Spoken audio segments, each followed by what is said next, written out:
আজকে বানিয়েছিলাম লাউ শাক দিয়ে মুগ ডাল। তাই প্রথমে মুগ ডালগুলোকে ভালো করে ভেজে নিয়ে জল দিয়ে এটাকে মুগ ডালটা সেদ্ধ হতে দেব।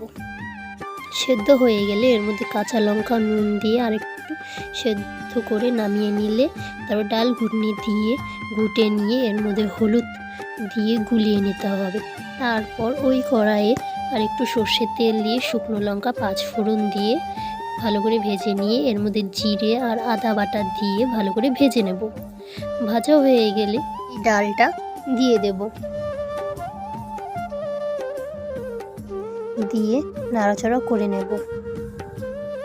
তারপর সেদ্ধ করে রাখা লাউ শাক দিয়ে ভালো করে ফুটতে দেব। এরপর ফুটে এলে এর মধ্যে একটু চিনি দিয়ে নামিয়ে নিলেই রেডি মুগ ডাল দিয়ে লাউ শাক। ভিডিওটি ভালো লাগলে লাইক, কমেন্ট, শেয়ার আর সাবস্ক্রাইব করবেন।